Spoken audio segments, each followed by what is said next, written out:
Well, everybody. Hey, Group Preet. Good to see you. Good to see you. Welcome back to the channel, everybody. Hopefully, everybody's had a happy holiday. I know I keep bringing up the holidays, but hopefully, everybody's holiday did go well.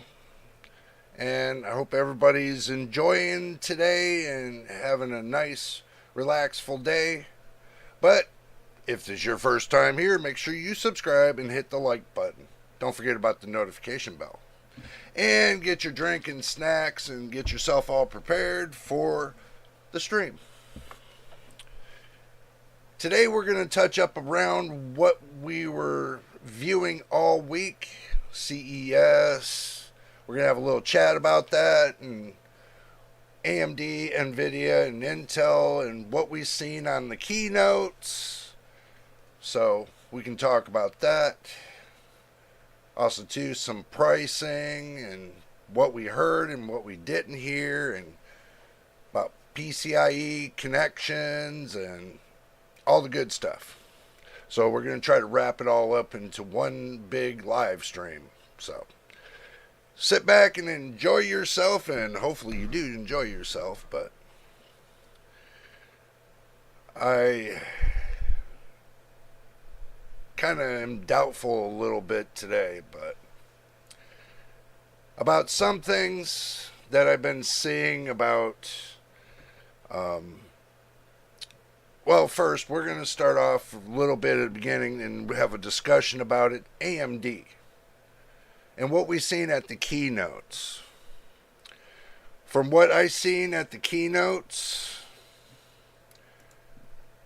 they talked about, the 9950X 3D, the 9955HX 3D, which they're deciding for laptops to bring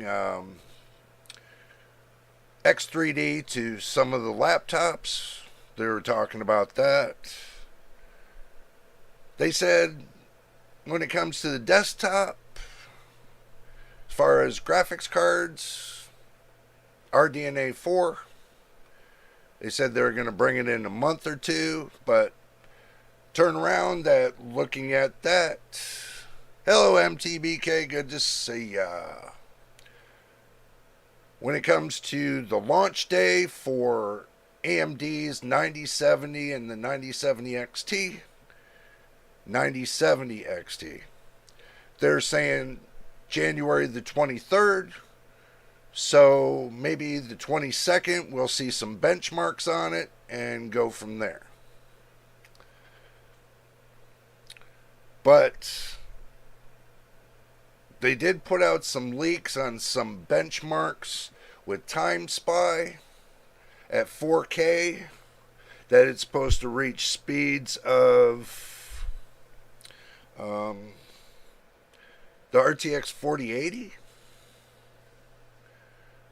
Now, do remember, that's only one benchmark.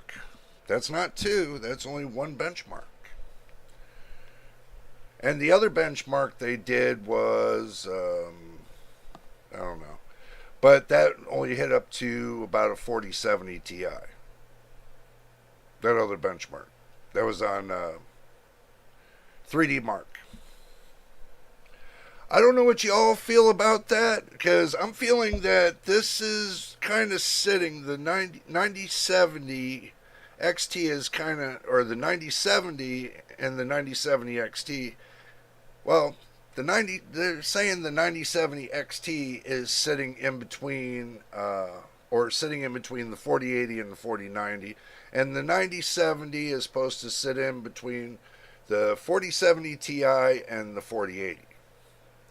To where the 9070 is going to be $429. That was a leak. Take it with a grain of salt. And that the 9070 XT was supposed to be at $549. The same as the 5070 from NVIDIA. So, if the pricing scheme comes out true, then a lot of people are going to have to make a decision on if they want to go AMD or NVIDIA. A lot of people are talking about NVIDIA too, saying that the multi-frame generation is going to be more fake frames. But what people don't understand is, no matter which way you look at it, it's all fake frame. It's artificial from the beginning to the end. I know you guys are going to disagree with that, but, you know, it basically is. It's visual. It's a fantasy gaming experience. So there's no real reality to it other than your hardware. So MTBK says, I think AMD laptop processor with the 2560 GPU cores, nicknamed Strix Halo, Strix Halo Max, I think, or they were saying something about the Max, but no, you're saying Strix Halo would have more approval if they got the new graphics card ready in time. But hey, it happens. Yeah, well, you know AMD, they're not going to have it ready in time. If they do, they do. They don't, they don't. Some people are saying that, you know, with the new graphics card, the discrete graphics cards, that RDNA 4 is not going to be ready in time for these graphics cards. That's what I'm hearing. Another little leak. So that's another objective. But something tells me that either one company or the other is going to fall short this generation. It's going to be a bad send off when it comes to the graphics cards. But also, too, don't forget about Intel. Intel said AI more times than anything. So did AMD and so did NVIDIA. They brought up nothing but AI. A lot of gamers were pretty upset with the fact of Intel didn't mention anything about the B580 or the B570. Didn't say a word about it. AMD didn't mention anything in their keynote about the 970 and the 9060, the 9070, and the 9070 XT, other than the fact of that they published a press paper downloads for the reviewers, which I never got. So basically, I have to go searching for all this information. So they didn't give me no press pass, and they have my email address. So I don't get it. AMD Ryzen Max is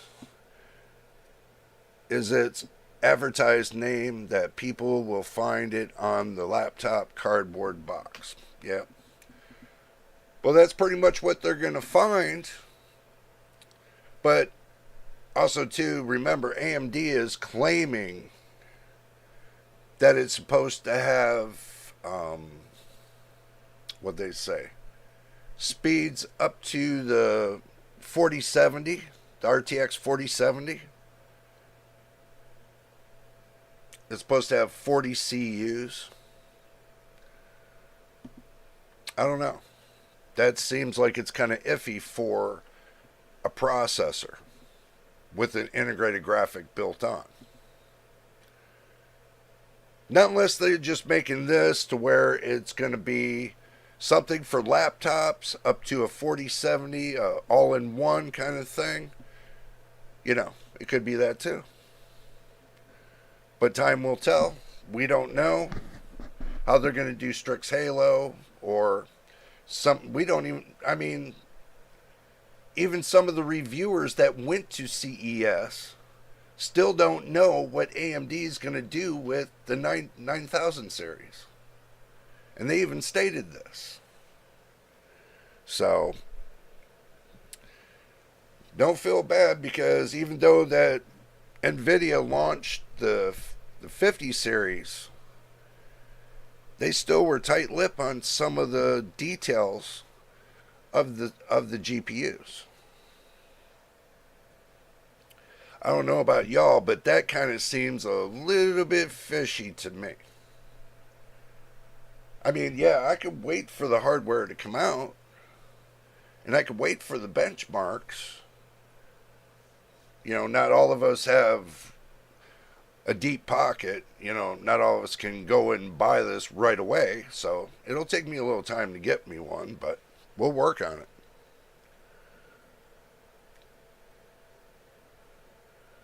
$40 RDNA 3.5 CUs versus 4680A Lovelace streaming multiprocessors. It surely keep 24SM in check that we find in RTX 4060s. Well, yeah. So,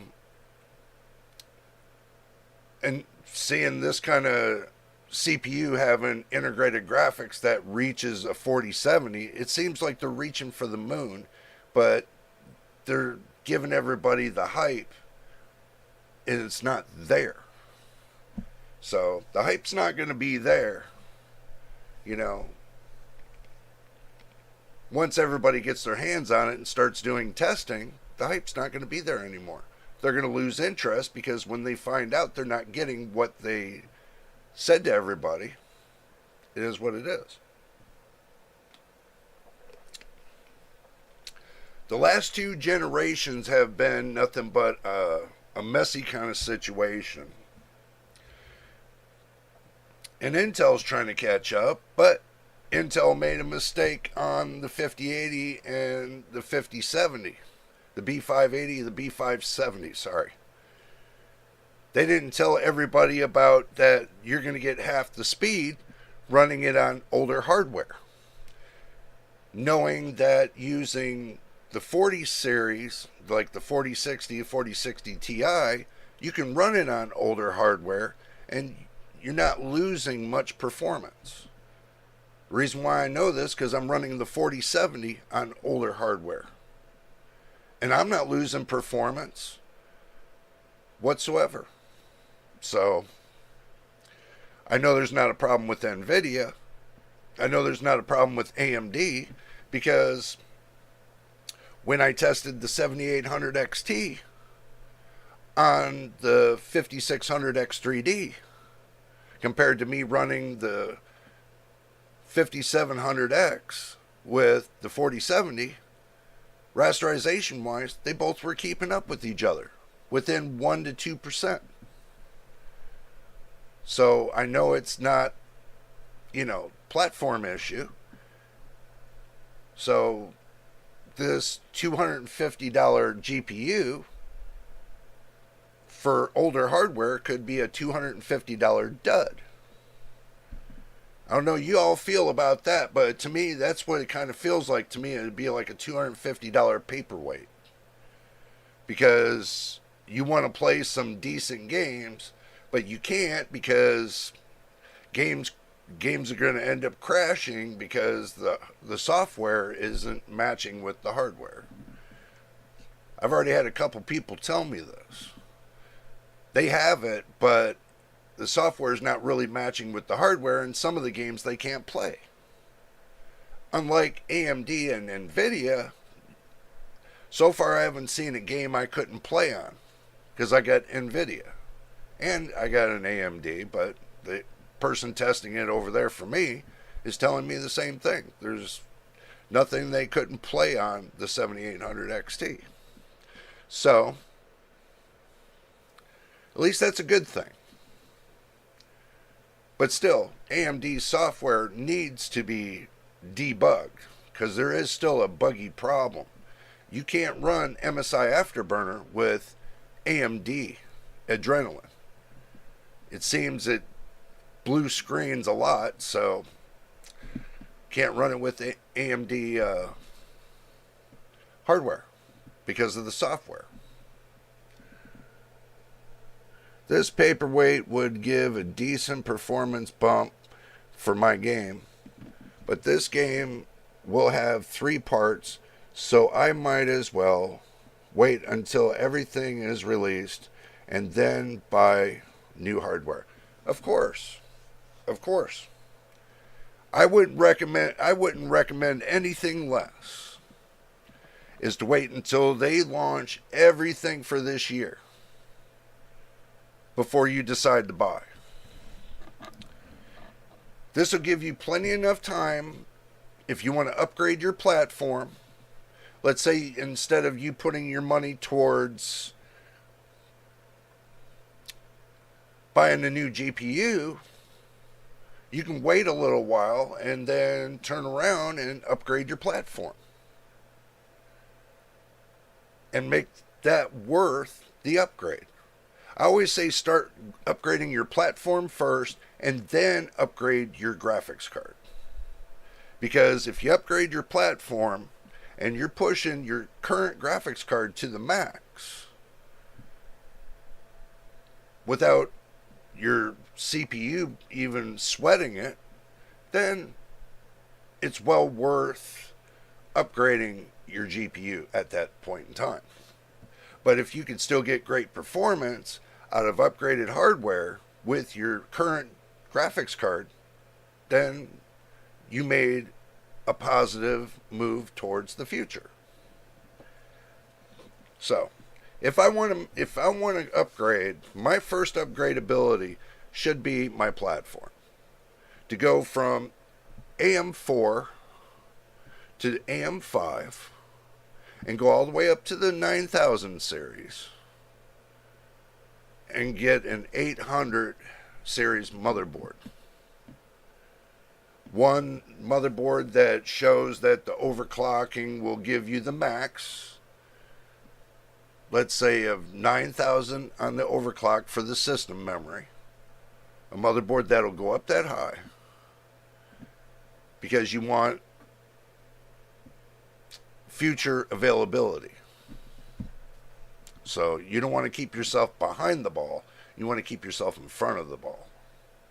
So if you get a 9800 X3D with the upgradability of the system RAM to go to, let's say, 9000 megahertz or micro MTs. I say megahertz because that's what they called it a long time ago, and I'm still not going to change that. So, and you get a decent clock latency.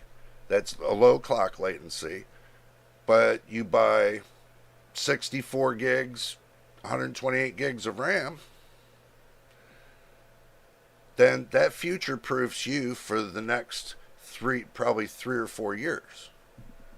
Depending on if in 2027 AMD decides to either go another generation with the same platform, or they decide to upgrade the motherboard socket to a newer socket and add more pins to the socket. All depends on AMD if they're going to do that or not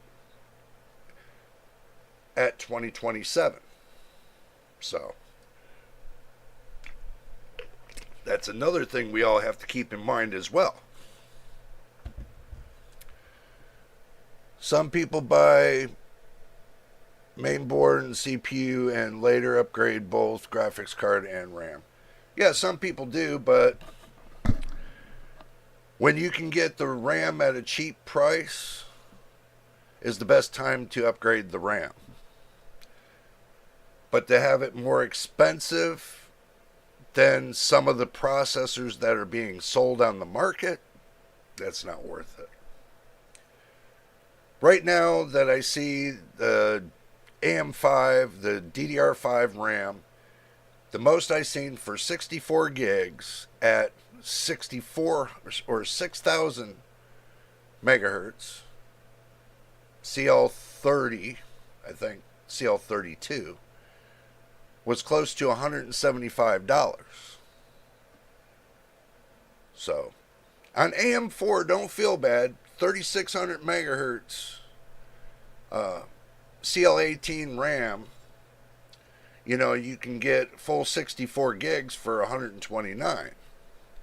But once you start going up in the clock frequency to, let's say, 3,800 or 4,000 megahertz, and you're looking at paying double for that. So I'm not looking to pay like $400 or $500 for 4,000 megahertz RAM for an AM4 motherboard. It's just ridiculous. These companies should already have a SKU of all the RAM that the motherboard can handle and keep the price down to a sensible price. But they don't. That's the problem.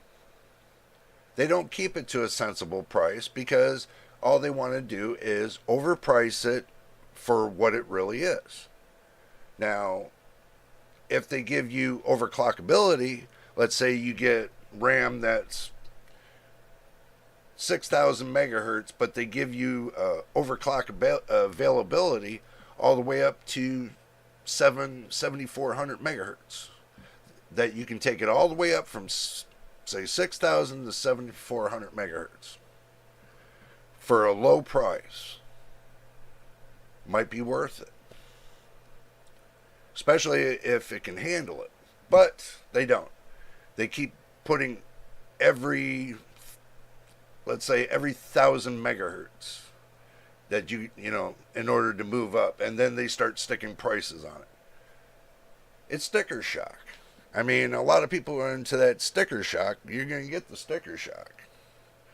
I mean, but I can't see paying an arm and a leg just to make your PC run like $1 million. You don't have to spend $1 million to make it run like $1 million, do you? You shouldn't have to. You shouldn't have to spend that kind of money. You should be able to get a decent PC without spending more than $500. Truthfully.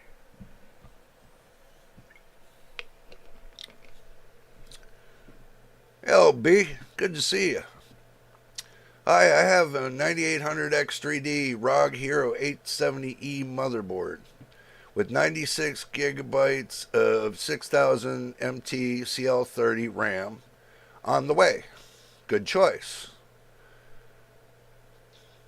Will keep my 3080 Ti for a bit too. Good choice.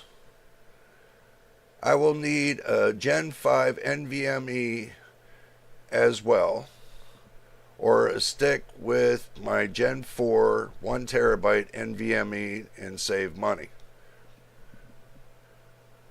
Truthfully,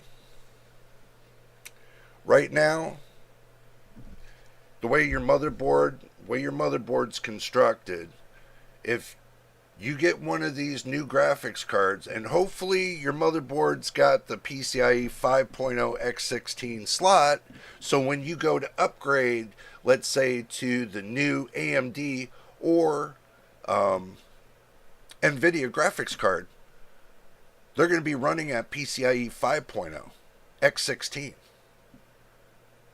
That's one you got to worry about. So if you go to run 5.0 X4 on your drive, for your M.2 NVMe SSD, and it's 5.0 X2, then why would you want to change from 4.0 X4 to 5.0 X2 when it's only running the 5.0 X2 at 4.0 X4? See, there's a little bit of a caveat to this. More lanes you have, the more transfer of information you can move back and forth. But using a 5.0 X2 or X4 lane, you're now going to cut your graphics card lane down from X16 to X8. Some motherboards do that. You have to watch the kind of motherboard you got.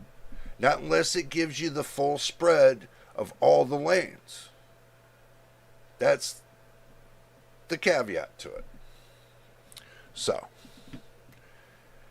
that's one thing you have to worry about. If the matter of if that 5.0 X4 or X2, if it's X4, it's going to cut X8 off of your X16 for your graphics card. So you're going to lose 8 lanes off your graphics card just to appease the SSD. Some do that. You have to do your research on that motherboard to make sure that you can get the full 5.0 X4, and then make sure that your graphics card can get a 5.0 X16 with you using both of the drives. Some motherboards will only allow you to use, if you got, let's say you got 4 M.2 NVMe SSD drives. Okay, one's 5.0 X4, and the rest of them are 4.0 X4. Now, if you use all of them, all the SSDs and all the drives, then it's going to cut away from your graphics card again. It's going to take X8 lanes away from your graphics card, and it's only going to run at 4.0 X8 or 5, or, you know, but if you're running, like, let's say, one graphics card 5.0 X16, and then you're running 4.0 X4 for, let's say, your operating system, and another 4.0 X4 as a scratch drive. You know, basically, if you're doing content creator work, you can do it that way, but you leave that 5.0 X4 drive for your SSD and don't fill it. What's the difference? Maybe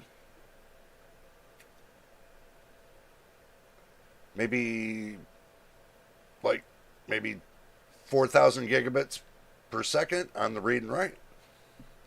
But your operating system's only going to let you do a certain amount, so your motherboard's still set at a certain amount. So most of your motherboards are set at 7,000 gigabits per second, or gigabytes. Most of them are set at 7,000 when it comes to your SSD. So you can still run a 4.0 SSD. That's what I do. But truthfully, I'm running a 3.0 SSD for my operating system. I'm running a 4.0 SSD for my scratch drive. And I'm running full PCIe lanes 4.0 X16 for my graphics card. Because I'm not using the SATA connection for 5 and 6. That's an extra 4 lanes. I'm only using one SATA lane for my hard drive that's 14 terabytes for a regular hard drive. So it all depends on what you want. But if you don't do your research on the motherboard to find out if you plug this in, what is it going to take away from this, then you're never going to know. And you go to plug it in, guess what? You're going to like, where's all my lanes for my graphics card? Where did it go? Went right to your NVMe SSDs. I mean, you really got to do the homework and make sure that you get the full access of the lanes of each one that you connect into that motherboard. It's a trade-off. These companies do it all the time and try to get everybody to do a trade-off. So,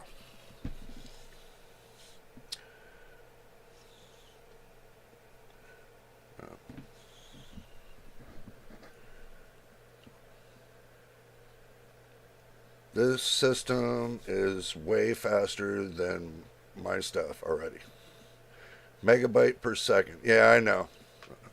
See, thank you for reminding me, MTBK, because I forgot 4,000. Yeah, it's megabytes per second. Sorry. 7,000 gigabits. I know, I would really love to see 7,000 gigabits per second. And I would do lossless recording using OBS Open Broadcaster Studio, which I use that as well. B says, sound, thank you.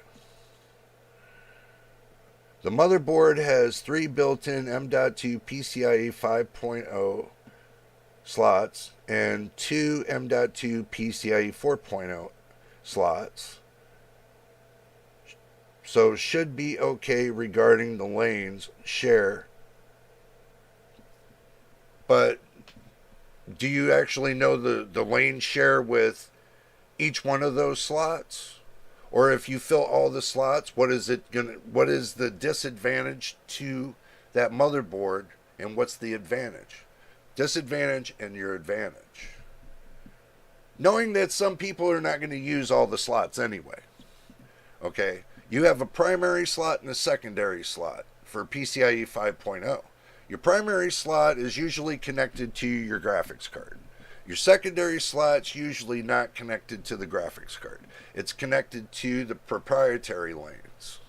So you have to see which one's going to connect to your graphics card and which one doesn't if you're going to use PCIe 5.0.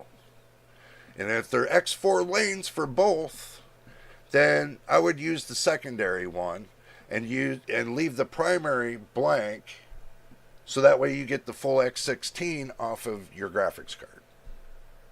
There's a way to do it. So, but if you're only going to use one, then basically get a PCIe 5.0 X4 SSD that's at least between 2 and 4 terabytes. So this way you'll have enough SSD space to put your games or whatever you want to do. And if you need more space for storage, then go a regular hard drive. Would be it too. I would put the operating system drive to a slot that is attached to the processor PCIe lanes. There are still 16 left for the graphics card. Yeah, but if you remember right, the manufacturer companies are telling you that the one that's right below the CPU, the first M.2 slot that's right below the CPU, is adapted to the X16 slot of the graphics card. And if you use that one, it's going to take X8 away from the graphics card and make it an X8 graphics card and make your M.2 drive the full X4 lanes for 5.0. Now, but if you got one that's connected to the proprietary side, that would be the one you want to use, because that shares the proprietary lanes, but still gives you the same speed. I never noticed the difference because I'm running PCIe 3.0 on my operating system. I really don't know the difference between that and the 4.0. I really don't. Knowing I run all my games and my my content creating off the 4.0 drive, which it runs fine. And I still got the full X16 lanes on my GPU. So, I know the trade-off. I know where it's going to trade off at, and that's the SATA lanes, which I'm taking away from the SATA lanes to give to the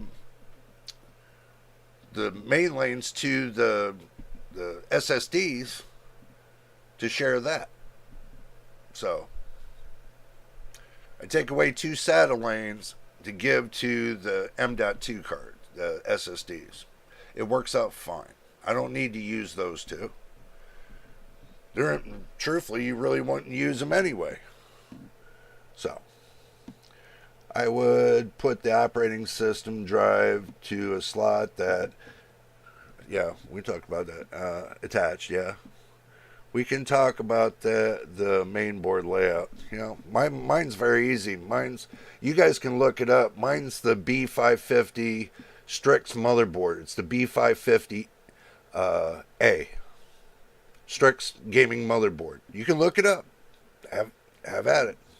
But I can tell you, I'm running it right now, and I don't see a problem with what they were claiming, but that might be just for AM5, not AM4.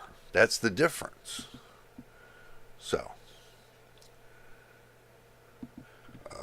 if the slot below, if the slot below the CPU would take away the lanes from the GPU, I would use the slot from the main board chipset. Yeah, that's what I'm trying to tell you. That's basically what I'm saying. If you do your homework and figure out what's the do and don'ts, then you'll be able to have a faster system, better gameplay, and won't have to worry about all the hoopla. Once you get it assembled and built and put into your system, you're done. You just got to make sure your operating system stays up to date and all your factory hardware. Keep it all up to date, and you should be fine. The 9800X3D has 28 PCIe 5.0 lanes, and 24 of them are available. Not necessarily. Motherboard can have a total of 24 lanes. Okay, but you got to remember, you got your USB you got to deal with. You got your sound card you got to deal with. You got your SATA lanes that you got to deal with. You got your coprocessor that deals with the SATA lanes.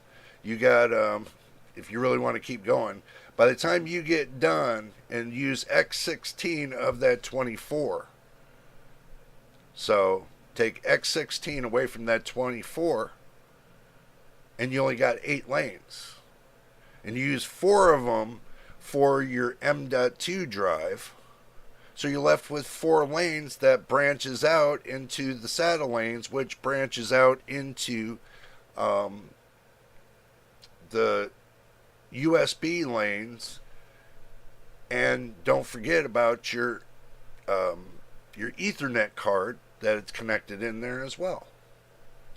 And that's what that little coprocessor does, is allow the flow of, your internet and all the whole 900 yards, your apparels, your front headers for your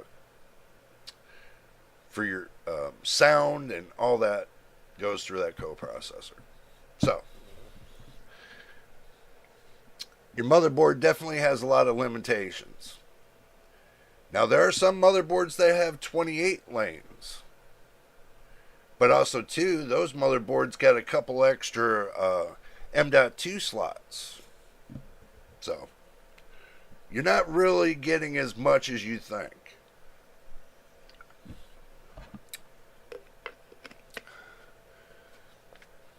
Yeah, so basically with 2 M.2 SSD, one of them should be connected to the main board chipset.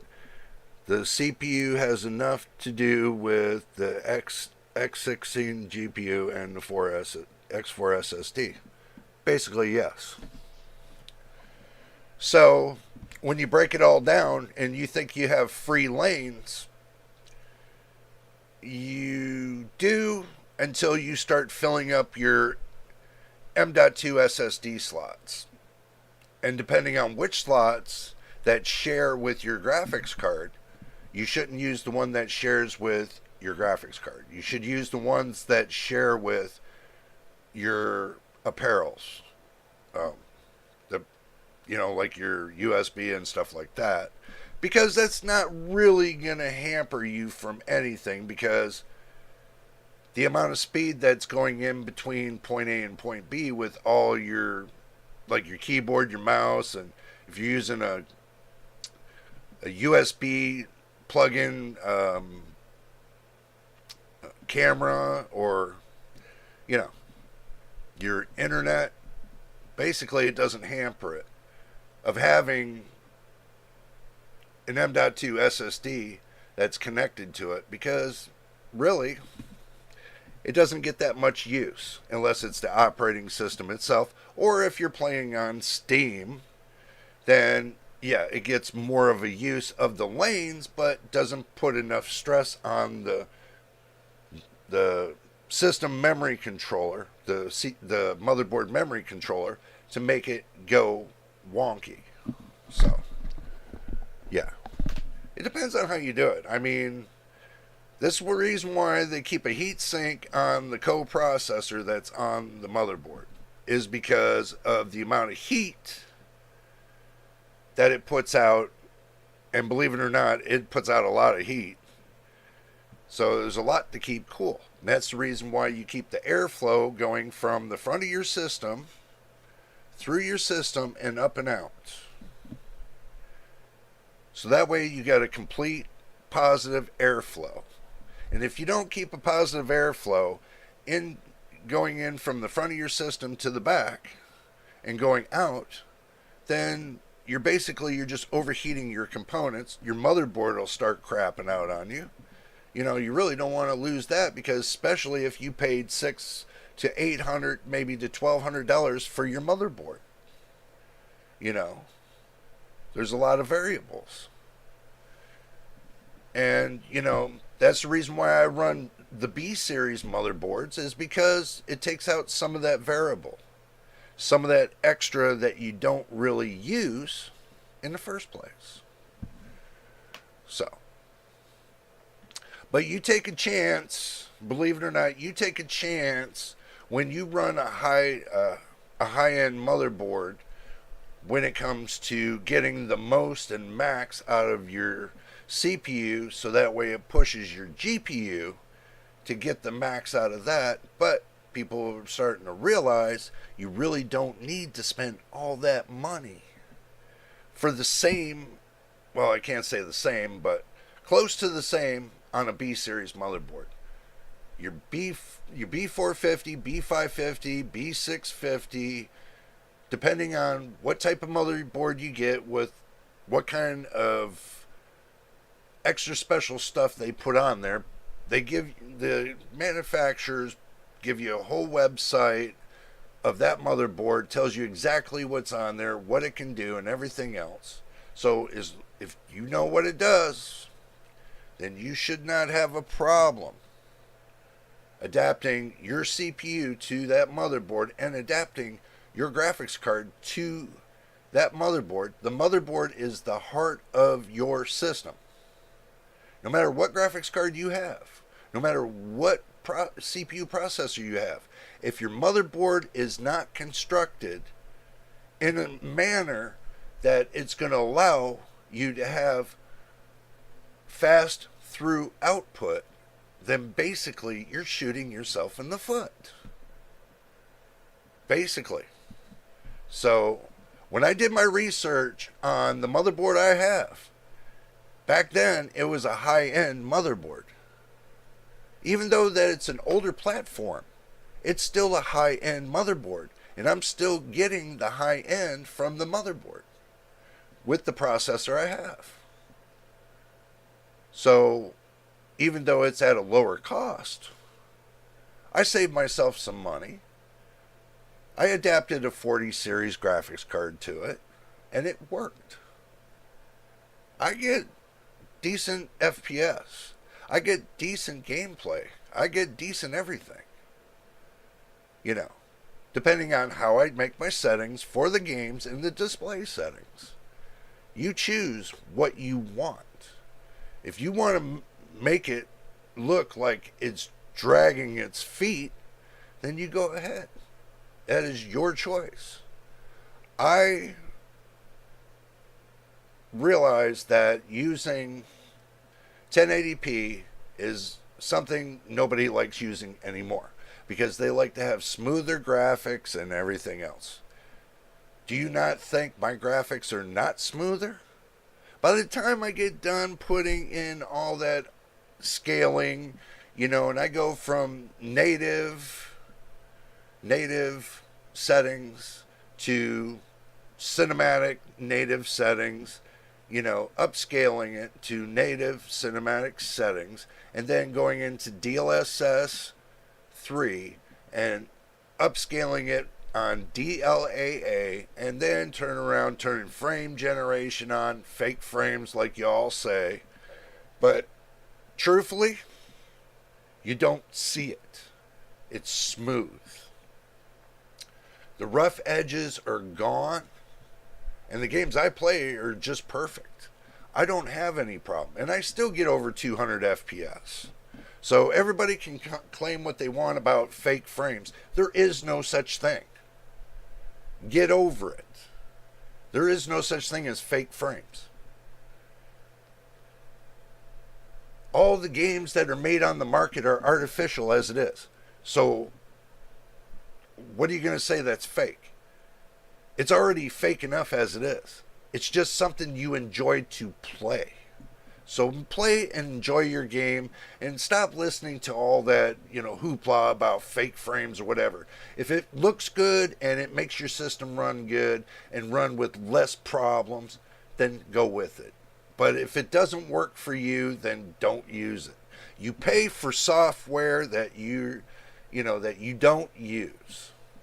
Why? Why do you buy a graphics card to pay for software you don't use? Doesn't make sense. So, my next system will be all new, and I feel much comfortable with the knowledge gained. There you go. B says, yeah, if you want to use all the M.2 slots on the motherboard, then the 2 PCIe Gen 5 slots get disabled. My point exactly. The motherboard also has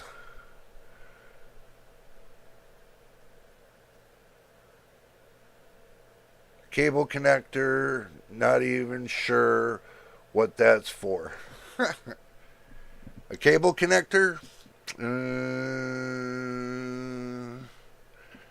Wi-Fi? Maybe Wi-Fi? Only time I heard about a cable connector on a motherboard would be Wi-Fi. Or it could be used for sound. Or,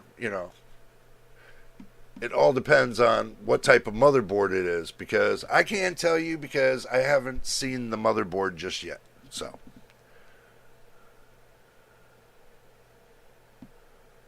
A slim SAS.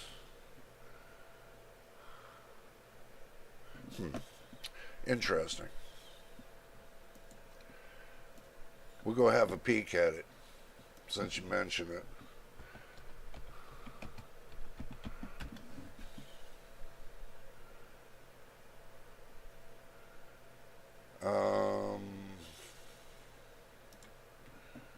I'm looking it up.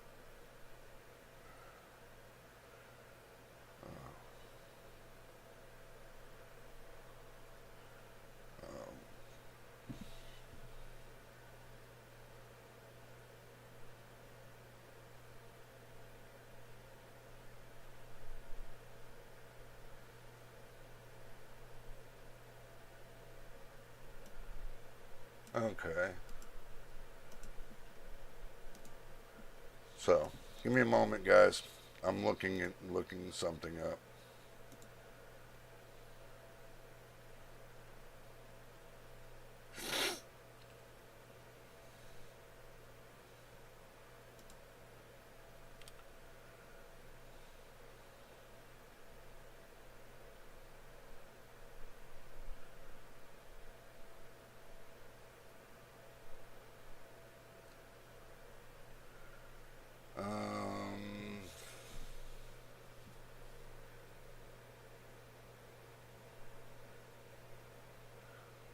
Well, let me ask you this.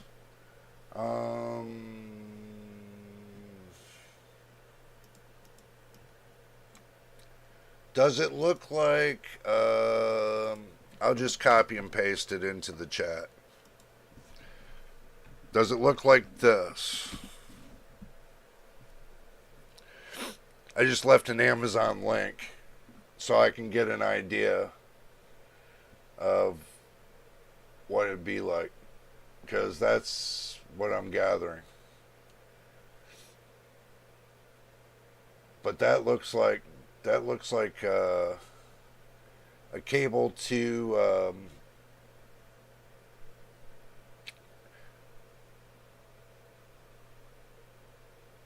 hard drive. It looks like a cable to a hard drive.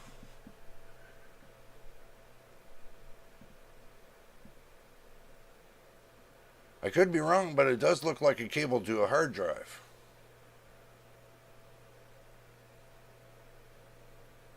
Looks like a SATA cable. Compatible with server SSD. High speed. It's a high speed cable for server with server's SSD. That's what I'm gathering.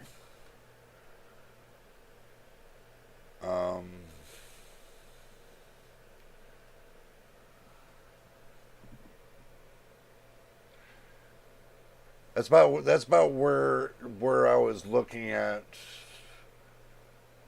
for that. So that's what I gathered right now. So could be wrong. Could be wrong. You guys can tell me. You guys can look it up. I just left you the link. So you guys can tell me what you think. I mean,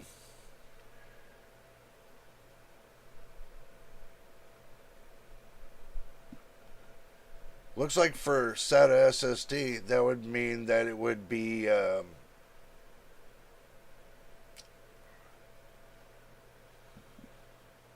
don't know. Unless I'm looking at the wrong thing.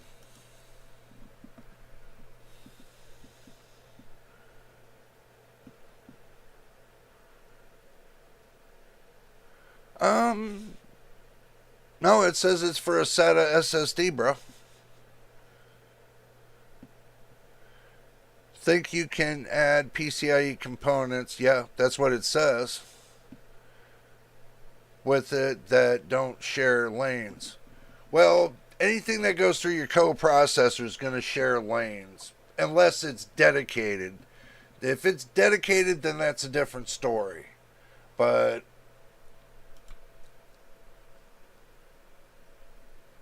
I'm going to look at the data sheet, which I have the data sheet in front of me.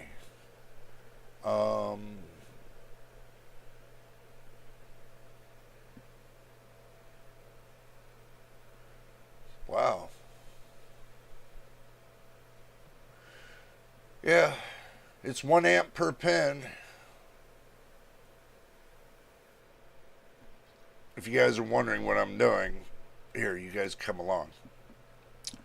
Okay, so let's go ahead and blow it up a little bit. Okay, so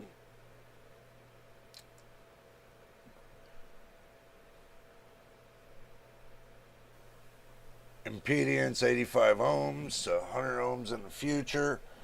Data rate is 32 gigatransfers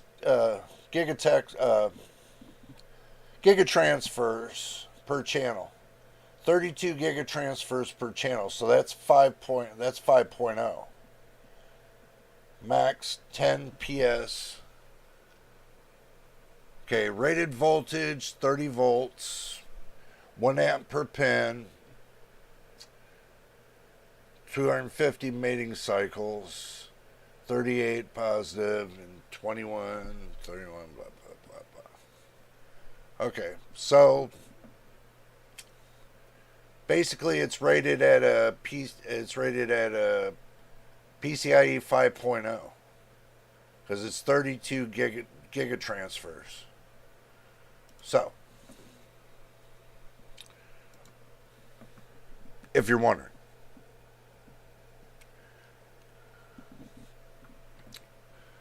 So, that might be something you might want to do if it's something that you want to keep separate. It might work like that.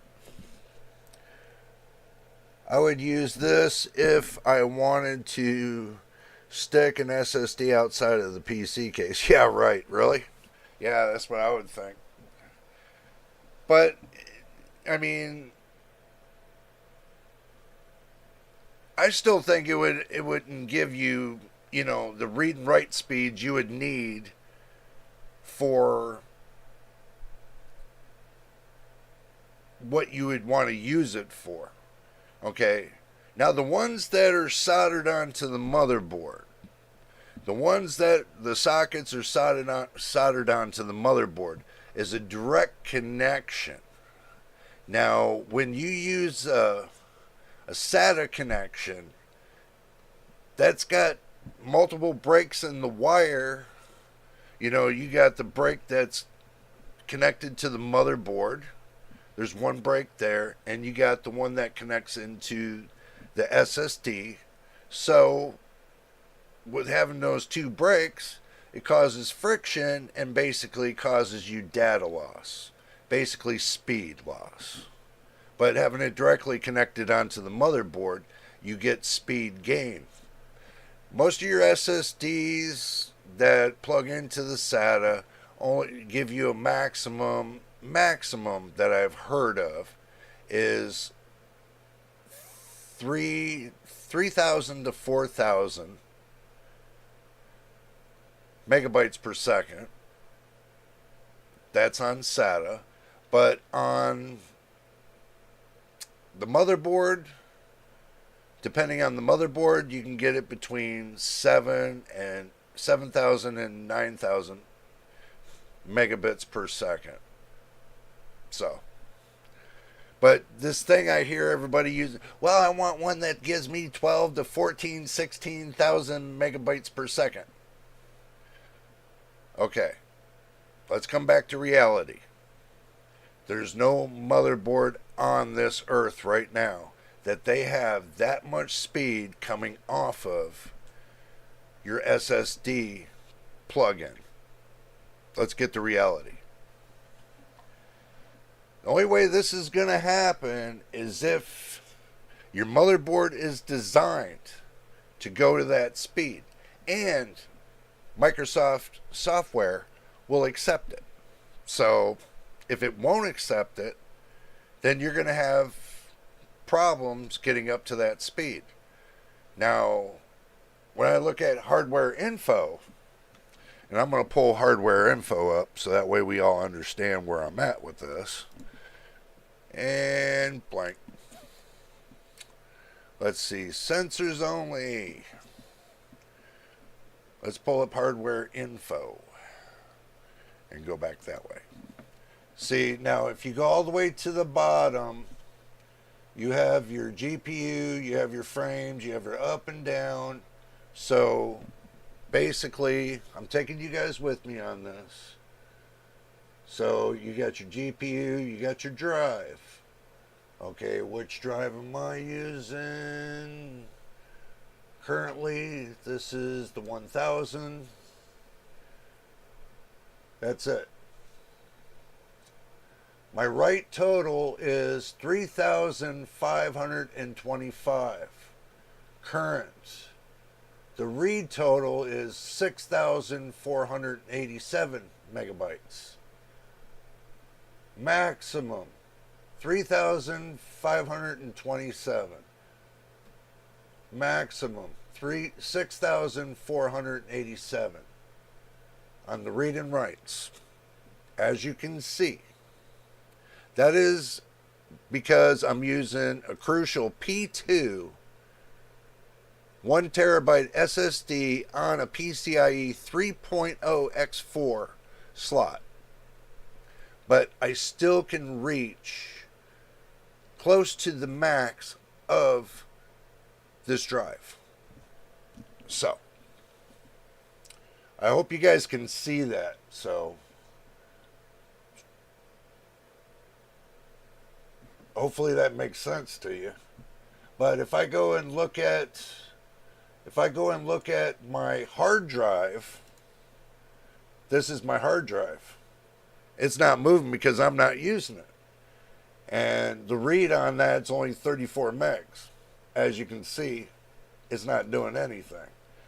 because I'm not using it.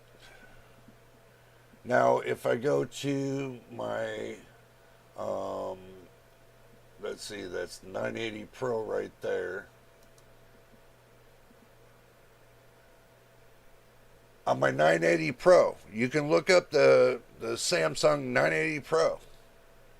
I'm using, on the right, I'm using 4,663 GB. See, that says GB, not MB. That says GB. Don't ask me why. I have no idea. So, I think it misreported it, but it's only keeping around, I would say, 4,000, 4,500 megabytes per second. Okay, so might be in kilobytes per second. If that's in kilobytes, it would say KB, bro. It doesn't say KB, it says GB. It says GB right there. You know, I can't make that up. I cannot make that up. So, it is what it is. As you can see, that I'm getting decent read and write speeds on this, so I can't complain. So, let me tie that off. Total host writes seem to be the total number of writes done. 4,000 some GB. Yeah, something like that. But the point is this. I'm running all the drives. Basically, there's only spots for 2 M.2 drives on this motherboard. I'm using both of those. I'm using X16 on my graphics card. Oh, let me open that back up again.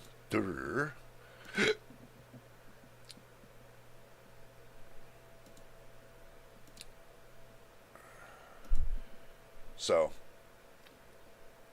that way I want you guys to see everything. So, I mean, and where did it go?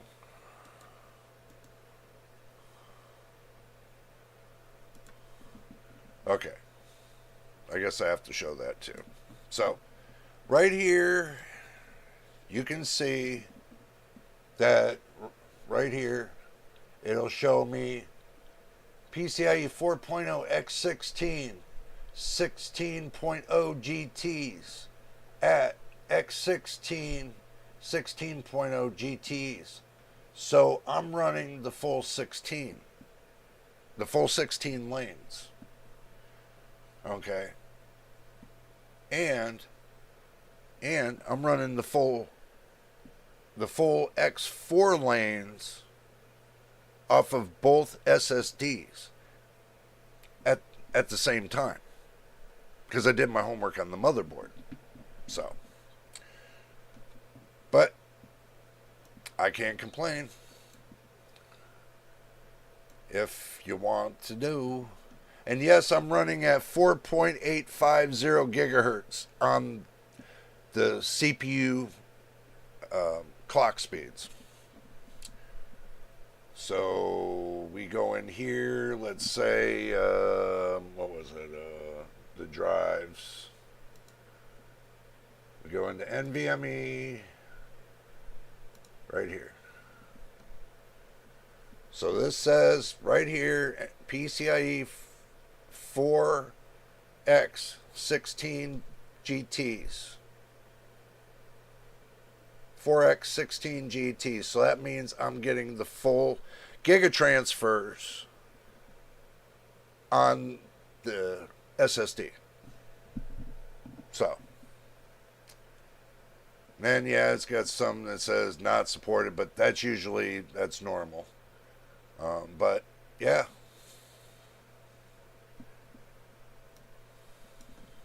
So,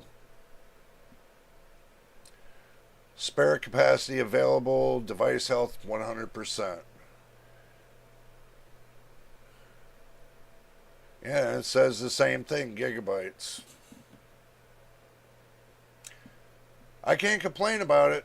That's definitely for sure. I can't complain about it. So, let me get that out of the way. So, I wanted to bring that up, that when you run a motherboard, you have to do your due diligence to make sure you know how many X4 lanes that the SSD is using on each one of the lanes. Even when you populate your GPU, you have to know that it's not going to interfere with your GPU. And it's not going to interfere with anything else when you go to start populating the M.2 NVMe SSDs. So, but you also got to make sure too that if you're doing PCIe 5.0, that that module is not going to interfere with your graphics card. Once you start interfering into your graphics card, that's when you start running into problems. And then you say to yourself, okay, well, I can't get the speeds up whatsoever.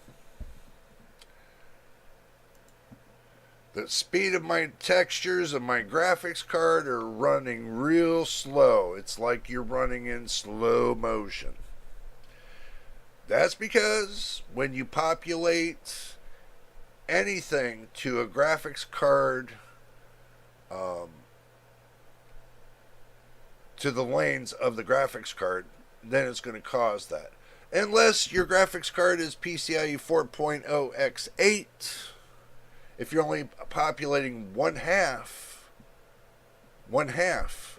of the lanes, then it's not going to bother you whatsoever. So you can plug in the PCIe 5.0 in both of the drives. It's not going to affect it because it's already dedicated X8 lanes to that card. You know, like your 4060. It's only X8.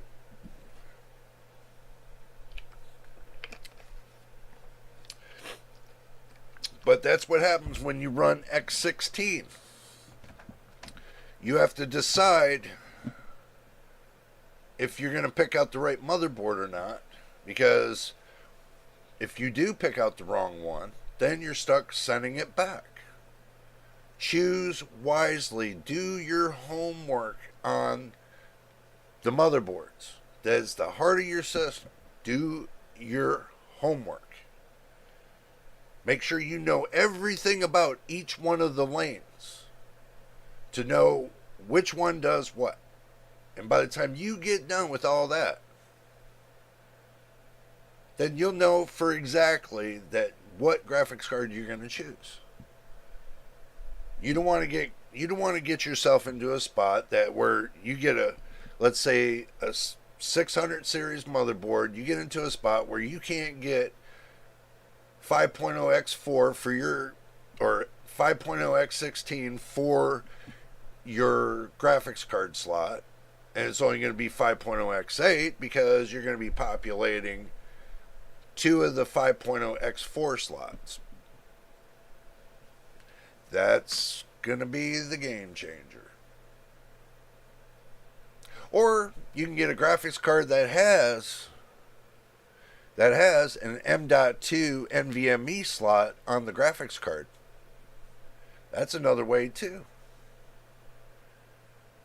Now you just opened up a new slot for your storage. Asus sells them. I'm not sure about other companies, but I know Asus sells the 4060 with an M.2 slot. But I did hear recently there's another company that sold an X8 card with two M.2 SSDs slots on the card. So, you choose what you want. You be careful in what you choose. And by the time you put your system together, get all the driver updates, and you put the operating system in, and you're said and done, and you go to play your games, and right out of the gate, it gives you everything that you were hoping for, then you know you're in the right direction. But if it starts running like your older system, the one you had before, then you need to find out why. You need to find out why this new system's running like your older system. And I can tell you it's going to be common sense, because the one thing that everybody forgets to do is update the motherboard BIOS. And you got to do that slowly. On some motherboards, you got to do it one at a time. Now with Asus, I had to do it one at a time. So, yeah, the Asus RTX 4060 Ti has some SSD slots. There is an Intel Arc B580 with 2 M.2 slots. Yeah, I've seen that too. So, there is some availability, and there's some options you can go with. Oh, is it possible to run one monitor from integrated graphics and a different monitor through the GPU at the same time? Any conflicts, or does Windows sort it out? Well, actually, the motherboard BIOS sorts that out. Because in the motherboard BIOS, if you turn on integrated graphics at the same time of using a discrete graphics card, it now takes your discrete graphics card, makes it passive. So basically, it's just for, you can connect your monitors, but as far as anything else, all that goes through your integrated graphics. So basically, all the power is in your integrated graphics, shooting to all the monitors, basically. So, but it disables your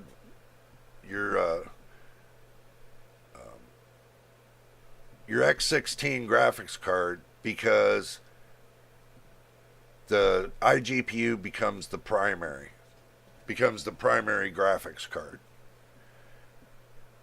And truthfully, I don't think that would be to your advantage. Not unless you use the secondary graphics card from your primary, and then your primary graphics card becomes the main supporter, and your secondary graphics card becomes passive. So, won't do that then. Yeah, pretty much. You want to know the answer? I've already tried this. I've already tested this, attempted this, and that was the outcome I got with my Ryzen 5 5600G, and plugging in what was it? Yeah, the 4070, the RTX 4070. I even tried it with the 7800 XT. Still the same answer. So, that's, if you were wondering, that's about what the answers I got, because there is no more SLI and there's no more Crossfire. So basically, you're not going to be able to get them to run in game under Crossfire or SLI. So it's not going to happen. Now, as far as content creating, if they're two of the same GPUs that's in your discrete X16 slots, and you got 2 slots on your motherboard, then you might be able to use both of them for content creating, as long as they're equal to each other. The same name, the same size, everything, the whole 900 yards has to be the same. Then you might be able to use both of them at the same time for doing, like, some people do deep machine learning with it, and some people do content creator work with it. So it all depends. You might be able to utilize both of them, but as long as they're the same graphics card and they fall into the same list of SLI or Crossfire. There's a list of graphics cards that's possible to do this. But if you're doing it on Windows 11, it's kind of shaky. So you might not want to go that route. Unless you're going to use it for like just monitors only, then I would get like maybe for your secondary for your monitors that can at least give you two, I would think about a 4 gigabyte graphics card, something that's inexpensive that'll plug in two more monitors and then use that as your secondary, but keep your main screen for your for your visual to your primary graphics card, the one that's plugged into the first X16 slot that's closest to the CPU. So basically, yeah, anything below that, then that turns into like a 4X configuration on that slot. But if it's like 1 or 2 gigabyte graphics card that has two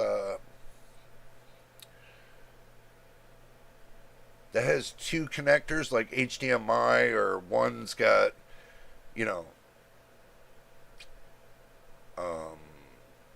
DisplayPort and the other one's got HDMI, then you could use both of those and plug the graphics card in as a secondary, but you have to be careful of that. Here's the caveat. If you plug in a secondary graphics card, 9 out of 10 chances it could take away from your PCIe lanes and from your main graphics card dedicated to the secondary. So if you plug it in and it's an X8 graphics card that you plug into the secondary, it could take X8 away from, even if it's X4, it'll still take X8 away from your main graphics card. So basically, again, you're going to be shooting yourself in the foot if you're going to take away from the full X16 of those slots just to put a couple more monitors in there. So you have to decide how you want to do it. Truthfully, I would get a capture card. I would get a secondary PC and plug in to your main PC, the graphics card, plug it into a secondary PC,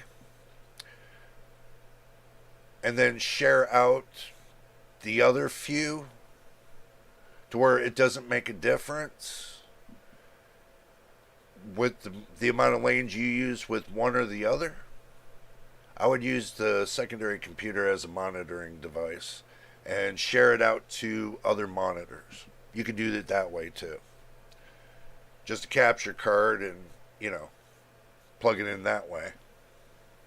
Because you got three on your main PC for monitors. You can put one to a capture card going to another PC that'll plug in more monitors, and you got the two that you can use to plug into your main monitors. So you can get a total of five, I think five, maybe more, I don't know. Depends on what you want to do. And unless you get a motherboard that has like 4 PCIe X16 slots, then you can take, and on that secondary monitor computer, you can plug in 4 X16 graphics cards that have at least 3 slots on each. 3 monitor connections on each.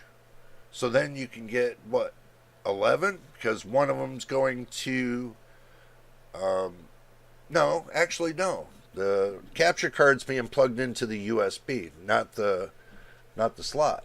So, yeah. On your capture card, you can take it from your primary and plug it into, let's say you build a computer that houses 4 different graphics cards. Then you can have 12 output devices for graphics. There's always a way to do everything. It depends on how you want to do it. Now, if you want something like Gamer's Nexus, to where he's got like 16 monitors on the ceiling, then you're going to need a PC that can plug in 16 monitors. Or you're going to need one that'll share 16 monitors. But something tells me if you're going to put 16 or 12 monitors on the wall, 12 monitors on the wall, you can take another PC, have 12 outputs, and use 4 graphics cards with 3 slots apiece. That gives you 12. And then use a capture card to share it with your main computer and get your output that way, and boom, you got 12 monitors. So,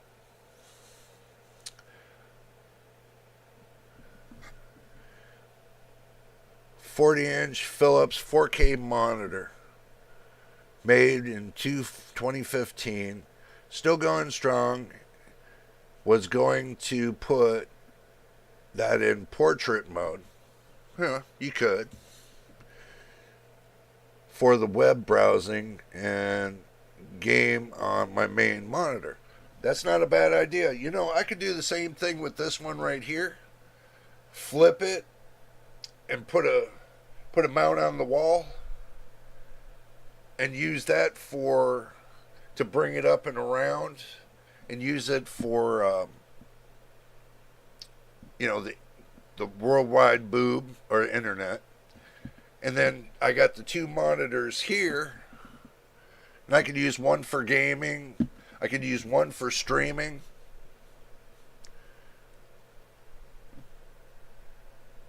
But I have enough connectors to do 1, 2, 3. So I could do three monitors on one PC. But the problem with that is once you split it into 3 and you go to play a game, then you're going to have visual problems. So that's why I said a separate computer, which you can connect a capture card into it, and you can have up to 12 monitors, or however you want to connect it. That's up to you. So that's, if you're going to do something like that and you want 12 monitors, because the smaller the monitor is, the more dense the pixels are going to be, especially at 4K. So if you want more dense pixels, and then when you make a whole wall of monitors, and you got 12 of them, and then you put it on the share thing for your display settings, it makes it into one big screen. So you got a 12 by 12, or let's say you got a 24 by 24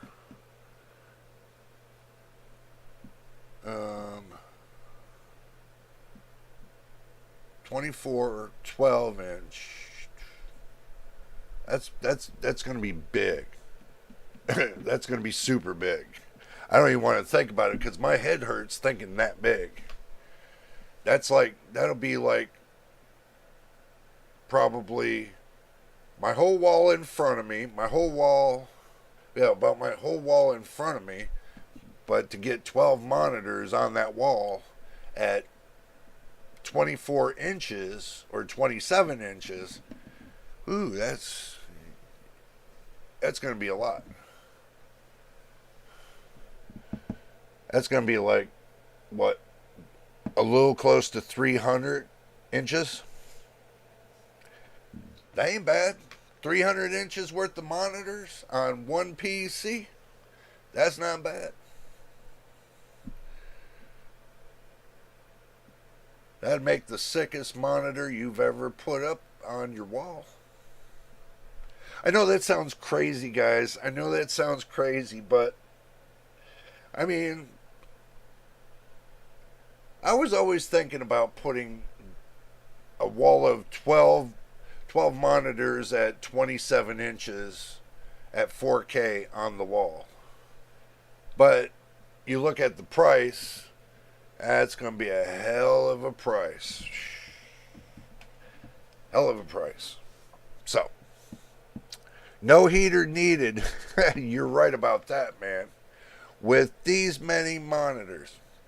Oh yeah, no heater needed. Not less. You get the monitors with the power supply separate from the monitor. So if the power strip is separate from the monitor, then the monitor's not going to get that hot. It'll get a little bit hot, but it won't get that hot.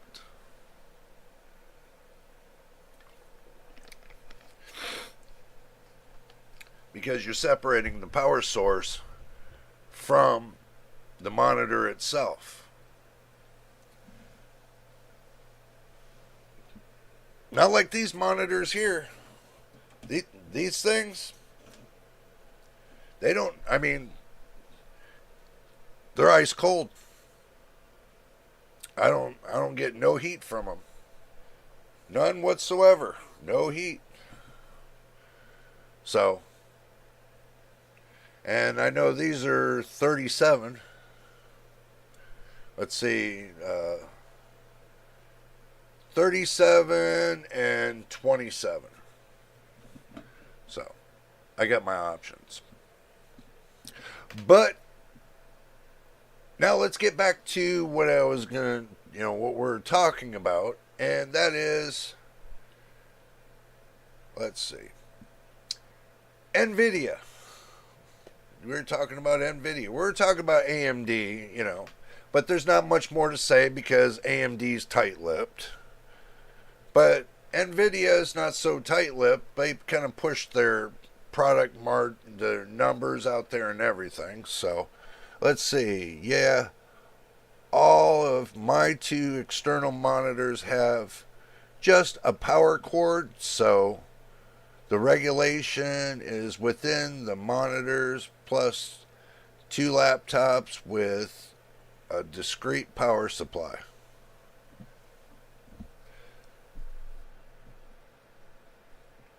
Well,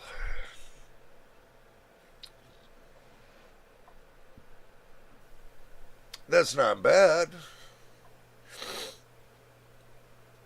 But I'm just saying, if you're looking to do something futuristic, and somebody says, somebody tells you, hey, you can go pick up 12 monitors for like $40 each. Do the math. And then you can hang them all on the wall. And that make you one big picture.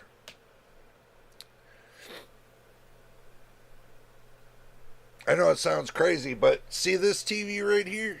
This is monitor. This monitor right here, the edge is this big. The edge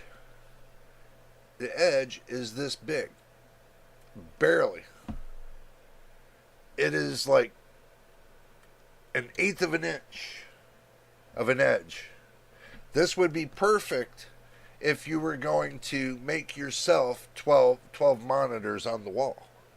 You want something like that, because any thicker than that for its edges, then it's not going to look right.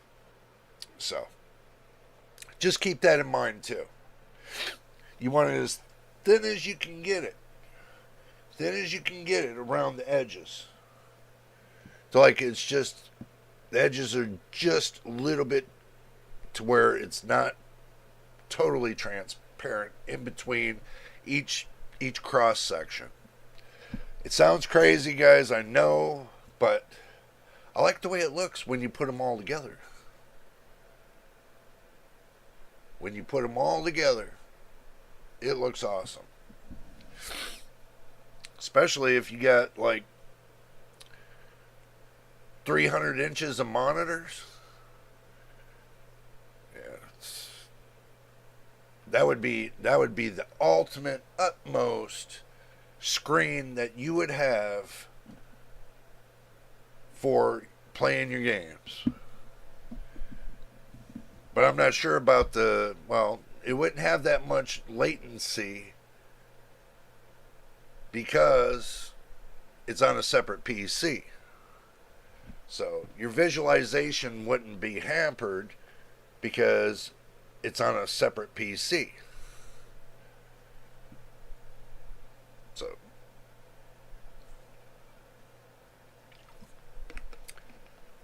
if that makes sense, come on. If that makes sense to you. I just take future hardware, no futuristic looks needed over here. Yeah, I mean, look, you can decide if you want futuristic or if you want ancient. You can do anything you want.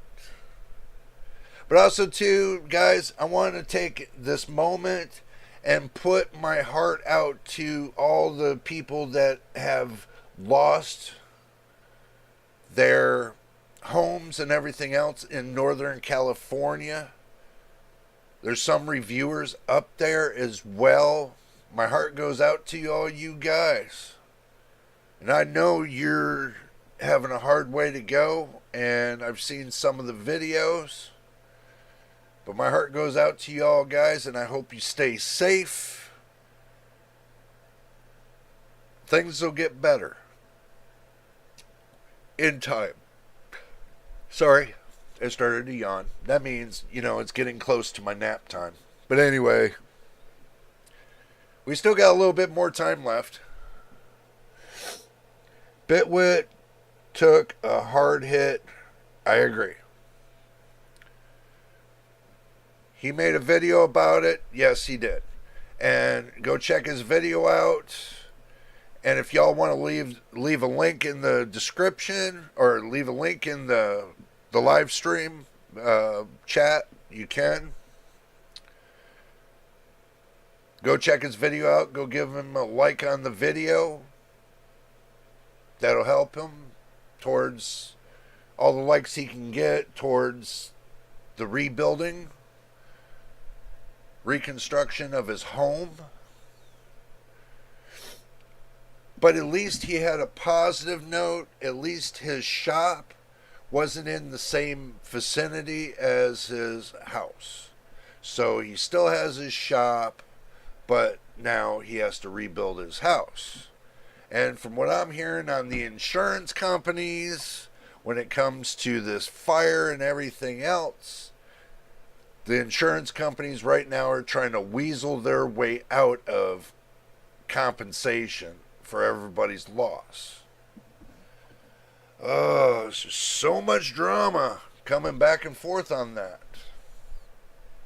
But just letting you know where it stands. Anybody that has any hard time with the fire that happened in, Northern California, make sure you put a like on their video and help them out. It's not so much me I'm worried about, it's so much, help them out. I put likes on anybody that has any natural disaster problems. It helps them out. It shows that you have compassion and everything else. So, whatever you can do to help them, they would appreciate it. So would I. So, I would love to see people not ignite the forest. Yeah, well, I would love to see the police pick up the ball and turn around and arrest the fool that was setting the blaze. I would really like to see that.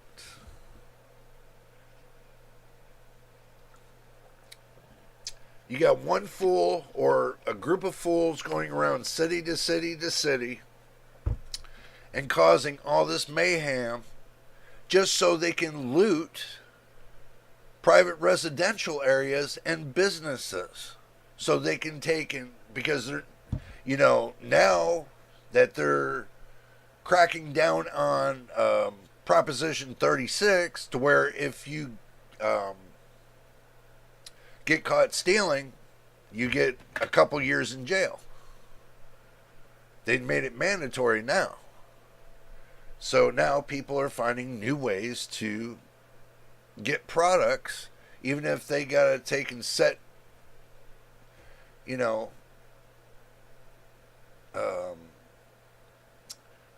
properties on fire to get there. So it's nuts. People just got to wake up. Y'all got to wake up. Smell the coffee. Take your head back to the 80s. Feel how they felt back in the 80s. It wasn't as bad as y'all thought. It was actually better than it is now. So, you use your mind, use your heart, have compassion for people, they'll have compassion for you. So, what do we got on the question list? I'm waiting to see if you guys are going to type anything about what we're talking about. So, if you want my opinion, I'll give it. Hello, Walter. Good to see you. Hello. I hope someone will make a video on the 5000 series running on PCIe 4 and PCIe 5 slots to see what the difference is. Walter, if I can get my hands on the 5000 series, a 5070, compared to my 4070, I'll be more than happy to do that. So, but the problem is, it costs money, and that's something I don't have right now. So, I gotta wait just like everybody else, and I gotta earn my way to get me that graphics card. So, I would love to do it. Trust me, I really would. But none of these companies even recognize me just yet, because I don't have enough subscribers, which I'm trying to work towards getting more subscribers. And make sure y'all subscribe. And at least tell NVIDIA or AMD or Intel, well, don't tell Intel too much, but let them know, hey, we're over here. Recognize us. Recognize the channel.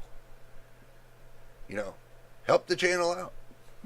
So, for real. Hello, I think this will be part of the videos if many players are interested in the PCIe connection speed performance in games. I upgraded just 3 months ago. Walter, I upgraded close to almost 2 years ago. So, I still got me the RTX 4070, and if I get me a 5070, then yeah, I will run the live benchmarks like I always do on right here on the stream live. So I give you real-time data with real-time answers. I'm not going to give you benchmarks that looks like, somebody just take and pasted it from, Excel and put it right on the screen. I tried that. Y'all didn't like it. You rather see the real-time stuff. Doing it in real action, real time, where you really see it, the real benchmarks. So, that's the way I operate. I keep everything transparent as I can. So, and that's what you get, transparency. So, now as far as me benchmarking, I have to do them one at a time. And basically, I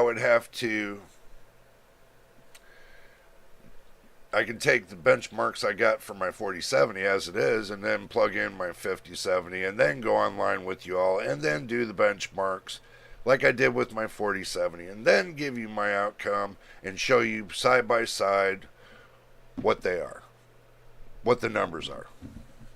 So, and nothing changes. My system remains the same.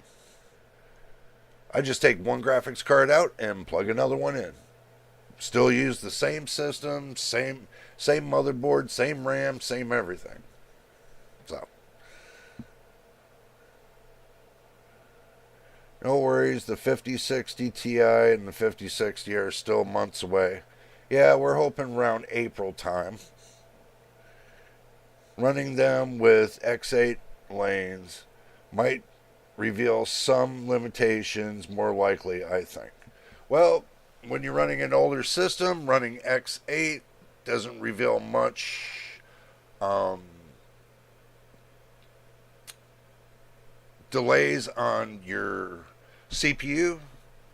Actually takes pressure off of your CPU and then gives your CPU a chance to make your GPU work a little bit harder on an X8. But do remember, now this GDR7 that they're coming out, this new RAM, who's to say that it's not going to run, like we said, at PCIe 5.0 X16 for the graphics card? Game changer. I'm thinking about buy a 5080. Hey, there's some people that's in the chat right now that's told me I wouldn't touch a 5080 because of the video RAM.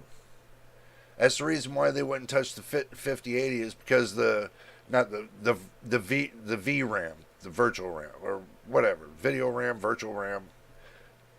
You know, sorry, I can say it the way it is, but with the amount of VRAM on the 5080, it's still GDR7. It's still 16 gigabytes, but the speed of the memory is 30 gigabits, which is better. It's 2 gigabits higher. But for $250, do you really think it's worth getting a 5080?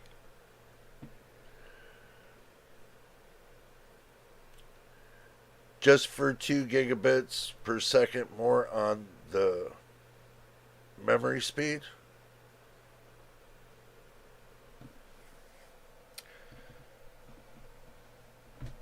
I don't know.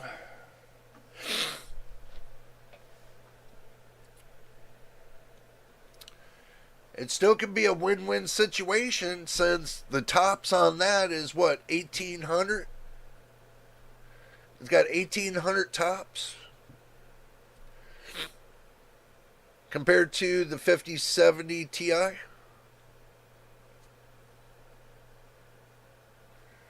Which has like what, 900? Somewhere in between there.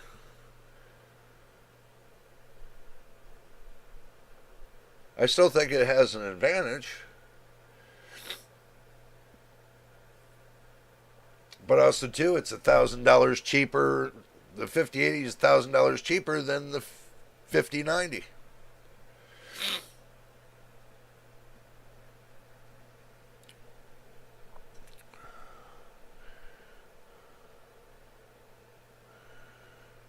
Oh, okay, 1400 AI tops for the 5070 Ti. But the 5080's got more. So what are you actually paying for when you get the 5080 compared to the 5070 Ti? What are you getting? It's still got the same amount of RAM. What? A little different in the amount of cores? And the encoders. Yeah, the encoders. The speed.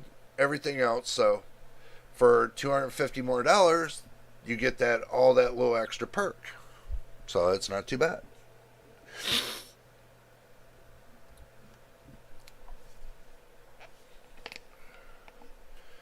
Yeah, like I said, I can see it. I can see it.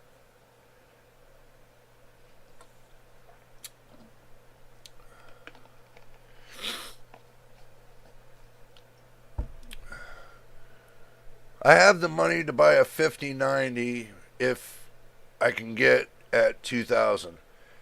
That's going to be the trick. This is where it's going to come down to the next point. And that's the scalpers. You have to make sure as soon as those graphics card, if you want to get a graphics card, they got a pre-ordering. You can pre-order them. If you pre-order it, then you're guaranteed to get one. If you pre-order it early. That's the best thing I tell everybody is pre-order it, you'll get it early. So that way when it comes out, you just like, boom, give me my graphics card. So you don't have to worry about fighting Amazon, Newegg, Micro Center, and all that hoopla. You pre-order it, and then you're guaranteed to get one. And they can't deny you that. It's a guaranteed you can get it.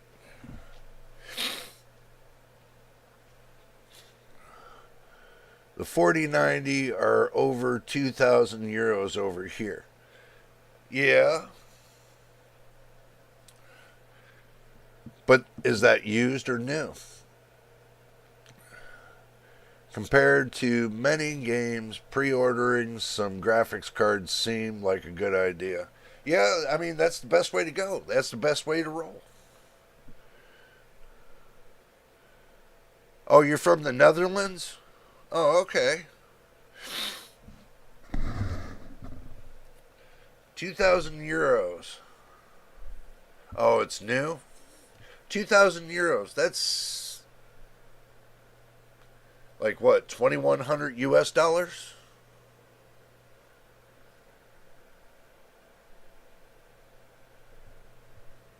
But still, I would get a 5090 if you're going to spend that kind of money. Seriously. I would go right to the top. Right to the top. I wouldn't buy no 4090. I wouldn't buy a 4080. And don't get me wrong, I like NVIDIA stuff. But I wouldn't buy well, I have a 4070. So I don't need to buy that. I already got it.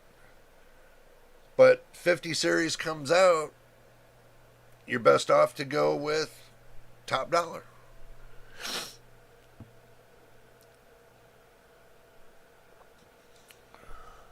Yeah, but it's not here.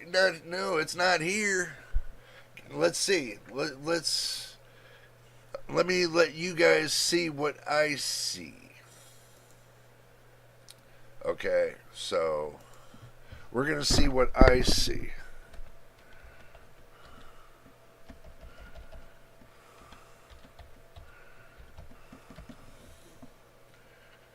I'm going to take you guys and so you can see what I see.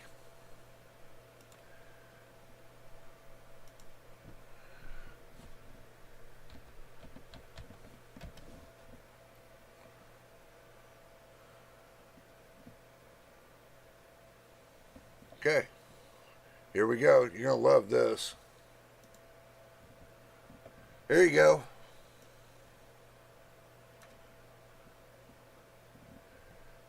$4090, $3,199. That's US dollars. Asus.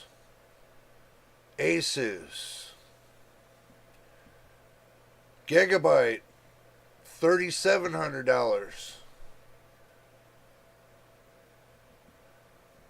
Wow. Founders Edition, almost 3,200. 2-card swapper. Looks like you got a 2-card. $2,500. Right here. Almost $4,000, guys. Look at that. $4,000.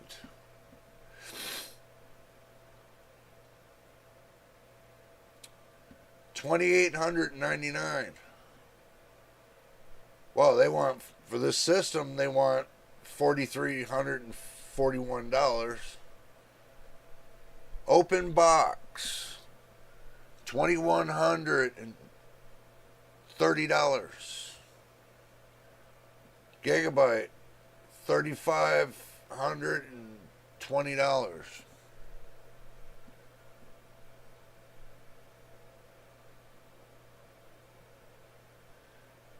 That's pretty much it. That's pretty much it there. So now you've seen what I've seen. So, yeah, they're cheaper over there, bro. But they're not cheaper here. I can tell you that much. They are not cheap here. They're not cheap at all. Now, if you pre-order your 5090, then you're saving yourself a bunch of dollars, because you're guaranteed to get one. And then you don't have to fight the scalpers to get one. Even on Newegg, those look like scalper prices. Do your shopping, do your homework. You'll get one with no problem. Do not buy them from eBay. I mean, e-waste. I mean eBay. You guys know what I mean. So, just do yourself that diligence. Watch how you shop. You'll be fine. Yep, they're cheaper in Europe. Starting at 2,279 euros from what I see. Way too high prices. At this point in time, I would pay $50 for a new 4090. Not worth it at all. True. I'll be honest with you, it's true. The only reason that they're that high is because that's the bottom of the barrel of the market. Basically, they're not in production anymore. Anything that they sell that's left of those graphics cards, you're going to be paying an arm and a leg for what? Absolutely what? Nothing? It's frustrating. Very frustrating. So, you don't want to pay for nothing. You want to pay for something that's going to give you something. Okay? The product's discontinued. They're not making it anymore. So you're best off to go to a 5090. This way, you're assured that that product's going to be in the market for the next 2 years. Minimal. Probably a total of 5 to 7 years total. So with the software, you're guaranteed for close to, I would say, like with NVIDIA and their last gen, it'd be 4 to 6 years, maybe 7, maybe 8, who knows. So, just do your homework. You'll find what you're looking for. Gurr says, what GPU is the best to pair with Ryzen 7 9800X 3D? Well, any GPU really. To utilize the full performance of it. Not planning to, but asking for general knowledge. Okay, well, basically, any 7000 series will run just fine. On AMD's side, and on NVIDIA's side, any 40 series will run fine. 7000 series, 40 series, they'll run fine. But now the new cards are out, the 9000 series and the 5000 series for NVIDIA. Using the right motherboard for PCIe 5.0 with the 9800X 3D and the right amount of RAM with the right amount of speed and your SSD running the right way,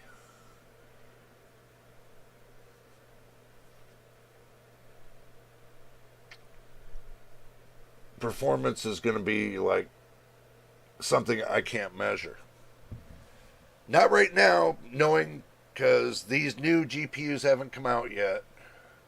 Somewhat they did, but somewhat they didn't. But knowing the speed of the lanes and everything that I've been taking in,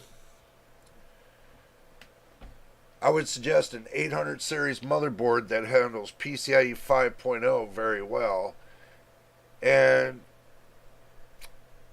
maybe 7400 megahertz RAM, at least at 64 gigs. Putting all that together in combination with the decent SSD, yeah, it'd be beyond my imagination to see 300 or 400 FPS off of a game that you can only get 100 FPS with your current system.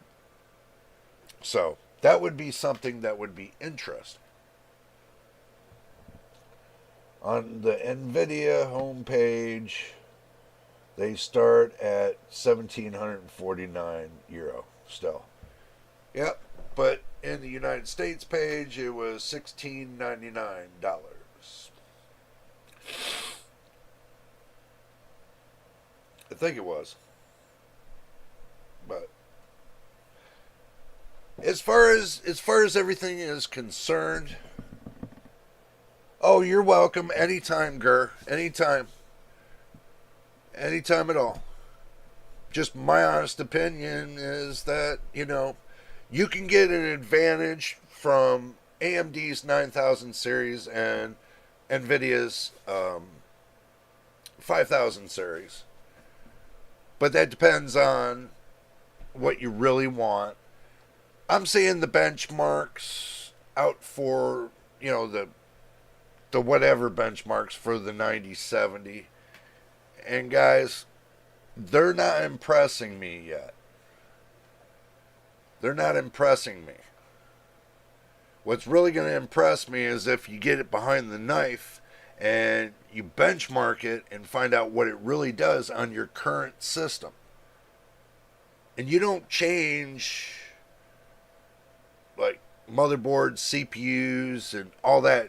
Run it on your current system with that graphics card and see what it does with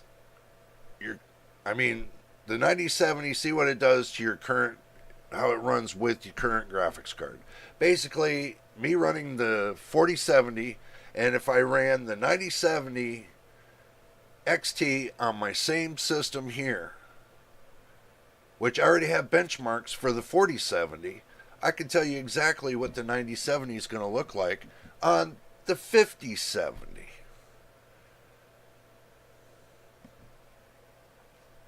So, it's the matter of getting the 9070 XT, and it's the matter of getting the 5070 to see what the truth is in both.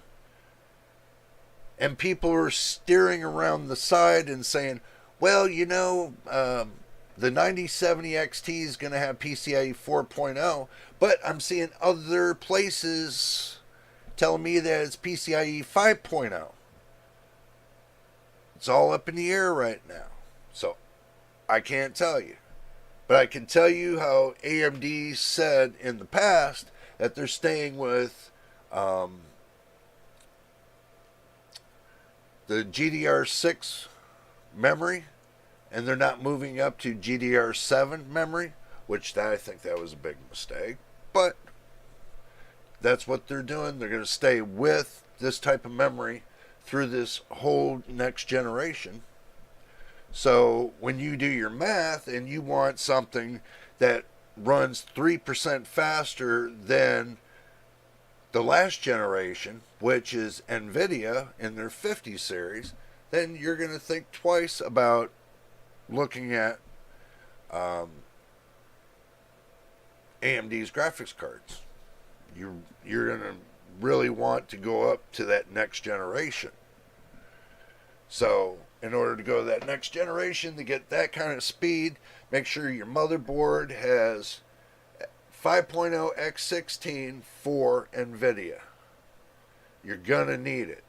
You're going to need something that runs at 7400 megahertz on the RAM, the system RAM. You're going to need a motherboard that can handle that, which there are some motherboards that can handle up to 9000 megahertz. So keep that in mind as well. So when you're putting your PC together, make sure that your CPU can handle PCIe 5.0. Make sure your motherboard can handle PCIe 5.0.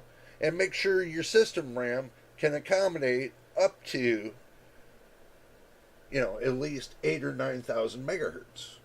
And then after that, and you put it all together and you got your, got everything together, you're benchmarking, and then you see the difference between your current system and the new one. And then you just take and as you benchmark you're tuning your system in the BIOS, and you're tuning your system little by little until you get it to the point to where that's about as far as you can go, no further. So, and then you play your games and see what you really got. You still got the extra little tuning you can do in the display settings of your games. So you got more tuning. You still got a lot of tuning to do to get it up to where it needs to be. I spent 6 months tuning mine, and I've tuned mine every day. Believe it or not, it's still AM4, but I still tune mine. Hello, pseudoscientist. Good to see you, my friend. Good to see you. I think NVIDIA's biggest advantage is AI. Well, actually, unless AI can walk and talk and cook a steak for me and put a napkin underneath my neck and hand me the fork and the steak knife and get me a beer and put my slippers on and all that, until then, AI isn't AI. AI is okay. The AI I consider is A1 steak sauce. To me, there is no AI. It's algorithm improvements. AI, algorithm improvements. Not artificial intelligence, algorithm improvements. You get the point, right? So, that's pretty much what it is. Cheers.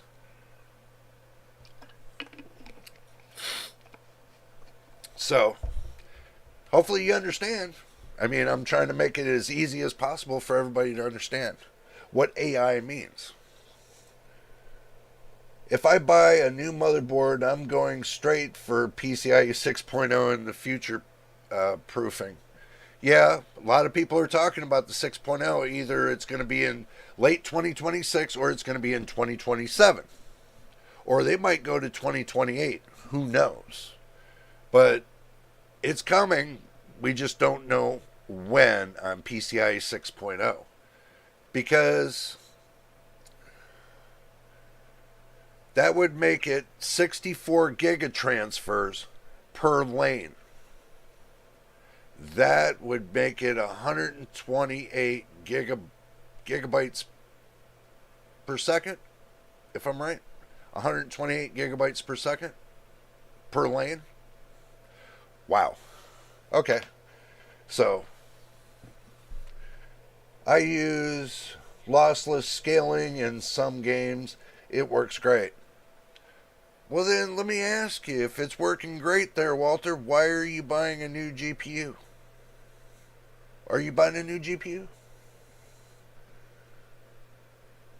Or are you just going to wait till the next generation and save your money even more to get something even better? That's going to be the question. So, at least you're one person that's in the chat so far that uses lossless scaling. So, Caprit says, yes, That is the right word for AI.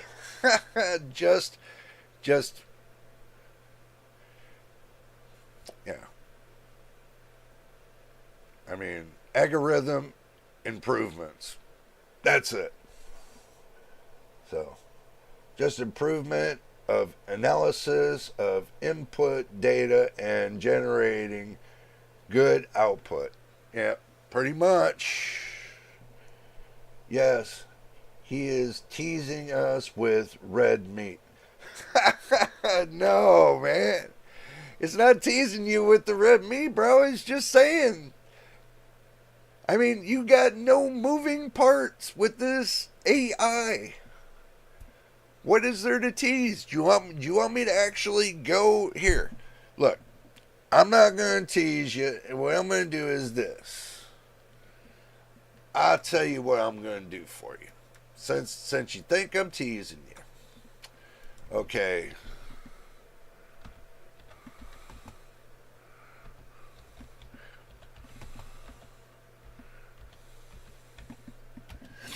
Since you think I'm teasing you, we'll fix that. We will fix that.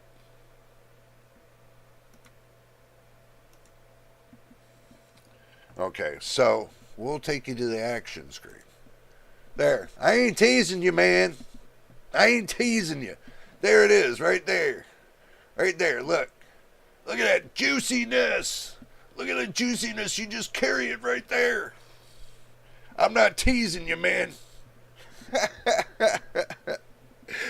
No, I wouldn't tease you whatsoever on the steak. I have a 2060. Oh, that's cool, Walter. So far, I didn't need to get on Steam to get the program lossless scaling. Well, some people do, some people don't. A1 is steak sauce. Yes, it is. A1 is steak sauce. I tested X3 lossless scaling last night with Dark Souls 2. It worked great. It works great. Input lag is not noticeable, I think. Cool. From 60 FPS to 180 FPS. Well, that's 6 times 3 is 180. So that's X3. That's not too bad. With little ghosting, but not bad. You know, they have the new monitors that they were pushing out at CES that's supposed to remove the ghosting. If you guys didn't know that, that's what they mentioned at CES. So you might want to keep on the envelope of looking for monitors like that. If it removes the ghosting, then guess what? It's well worth it.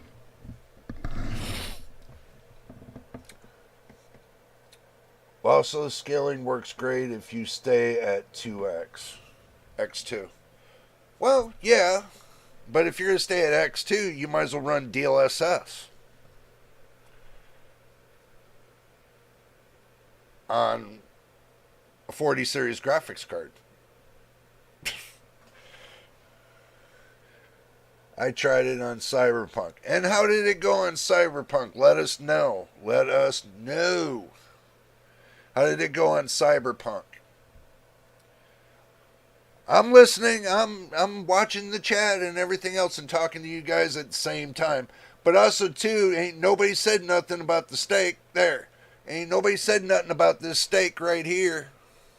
See? This steak right here. Ain't nobody said nothing about it. Well, you guys didn't notice it? No, I ain't teasing you. So, 2x means I set the game to 720p and upscale to 1440p on a 1080p monitor. Yeah, right?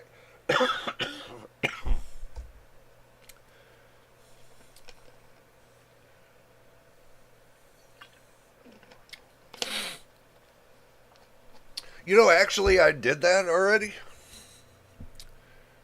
I can go from a 1080p or 720p monitor to go to 1080p to go to 1440p. Already did it. It looks just as good, but it makes the icons smaller, and then I got to make them bigger. It's a lot of work.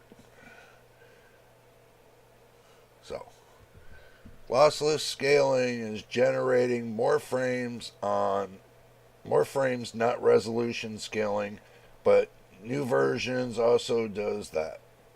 Oh, cool. Also, steak contains vitamins and stuff.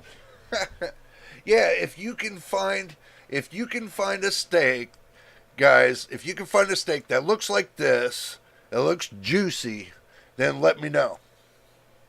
And don't say you got one in your refrigerator neither. As you know, that ain't happening. You know you ain't got one in your refrigerator, so you probably do.